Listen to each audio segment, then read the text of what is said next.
Assalamualaikum warahmatullahi wabarakatuh. Perkenalkan di sini saya dengan Tania Waisari, kedokteran umum 2019 dari SGD 18 mengikuti modul RKL, di mana di sini dan mendapatkan tugas PPU Laborator Fisiologi dengan materi spirometri.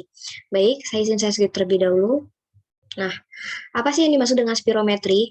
Nah, spirometri sendiri itu biasanya dikenal dengan pulmonary function test, yang berfungsi untuk mengukur fungsi paru-paru pada manusia secara spesifik dengan membandingkan volume paru dan aliran udara yang masuk maupun keluar dari paru-paru. Nah, pada dasarnya itu kita mengukur jumlah kecepatan udara yang dihirup maupun dihembuskan. Kemudian sistem respirasi sendiri itu dibagi menjadi dua parts, ada pars konduksi dan pars respiratori. Kalau pars konduksi itu dia biasanya menyaring, menghangatkan maupun melembabkan. Nah, di mana dia itu mulai dari nares anterior sampai bronchiolus terminalis. Kalau pars respiratori itu dia tempat terjadinya pertukaran udara dalam darah. Nah, itu biasanya kita mulai dari bronchiolus respiratori sampai dengan alveoli. Kemudian di sini kita melihat hubungan antara tekanan darah dengan mekanisme pernapasan. Nah, di mana tekanan atmosfer sendiri itu dia stabil. Nah, dibandingkan dengan intraalveolar sendiri, ketika saat terjadi inspirasi, maka tekanan intraalveolar sendiri itu jauh berada di bawah dari tekanan atmosfer. Ketika ekspirasi, itu dia berada di atas dari tekanan atmosfer.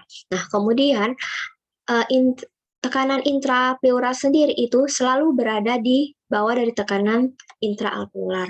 Kemudian di sini bisa dilihat dari pembagian sistem respirasi. Nah, untuk pembagian sistem respirasi sendiri itu, langkah pertamanya itu kita lihat dari ventilasi atau pertukaran gas antara atmosfer dengan kantong udara di alveolus di paru-paru. Nah, di sini terjadi pertukaran antara CO2 dan O2. Nah, itu berada di alveolus dan darah kapiler paru. Kemudian terjadi di sini proses transportasi O2 dan CO2 antara paru-paru dengan jaringan. Kemudian yang ketiga itu adalah pertukaran O2 dan CO2 antara darah di kapiler sistemik dengan sel di jaringan. Nah, biasanya itu terjadi di bagian mitokondria. Kemudian ini dapat disebut dengan respirasi eksternal dan ini dapat disebut dengan respirasi internal. Nah, kemudian ventilasi. Nah, ventilasi sendiri itu dibagi menjadi dua, ada yang secara inspirasi dan ekspirasi. Nah, kalau inspirasi sendiri berarti udara yang masuk. Nah, dia akan mempengaruhi daya paru-paru berupa compliance dan kontraksi otot pernapasan. Mekanismenya seperti apa? Saat otot itu interkostalis eksternal, dia itu menyebabkan diafragma berkontraksi.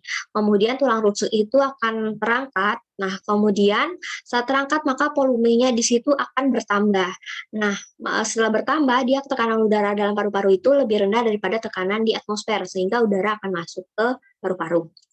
Ekspirasi berarti proses pengeluaran udara. Nah, di mana ekspirasi itu dipengaruhi oleh daya kempis paru atau recoil elastik dan relaksasi otot pernapasan. Mekanismenya, relaksi otot pernapasan, nah, antara interkostalis eksternalnya, kemudian rongga dada itu akan menjadi mengecil. Nah, sehingga menyebabkan tekanan intrapulmonalnya itu meningkat lebih dari tekanan atmosfer, sehingga udara itu nanti keluar dari paru-paru. Kemudian tujuannya sendiri untuk mengetahui indikasi penyakit paru-paru tertentu, misalnya asma, bronkitis, PPOK, atau trauma inhalasi. Kemudian mencari alasan masalah napas pendek ataupun dyspnea. Kemudian ketiga, mengecek apa bahan kimia yang terhirup pada sedang bekerja atau mempengaruhi kinerja paru. Kemudian kita mengecek kondisi fungsi paru atau kemampuan fisiologis parunya sebelum dilakukan tes. Kemudian kita mengecek proses dari pengobatan penyakit, prognosis maupun perjalanan penyakit. Nah, kemudian cara kerjanya itu seperti apa? Pertama kita sampaikan informasi kepada pasien tentang cara penggunaan spirometri, dan kemudian tidak menggunakan pakaian ketat, tidak merokok minimal 2 jam sebelum dilakukan tes, dan tidak terlalu kenyang. Kemudian kita catat data pasien, kemudian kita lakukan pengukuran lingkar dada sebelum dan sudah inspirasi, kemudian kalibrasi sampai angka 0, pasang mode lens, kemudian inspirasi di luar alat kemudian memakai penjepit dari hidung, kemudian ekspirasi secara maksimal dalam alat spirometri. Nah, kemudian pada tes ini biasanya itu menghasilkan PPC atau kapasitas vital paksa yang nanti akan memberitahu dokter ahli untuk dapat dihembuskan sekuat-sekuatnya atau semaksimumnya, setelah itu diberitahu untuk menghirup udara sedalam mungkin. Nah, jika PPC itu menunjukkan hasil yang lebih rendah daripada hasil normal, dokter akan menyimpulkan bahwa pasien mengalami masalah penyumbatan pernapasan, kemudian dilakukan catatan hasil. Nah, kemudian populasi dan kapasitas paru.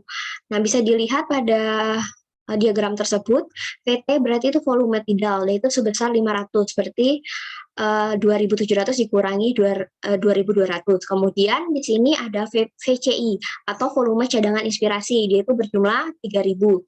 Kemudian KI atau kapasitas inspiration itu 3.500. Kemudian VCE itu dia volume cadangan ekspirasi berjumlah 1.000. Kemudian di sini ada PR itu volume residu 1.200 mili.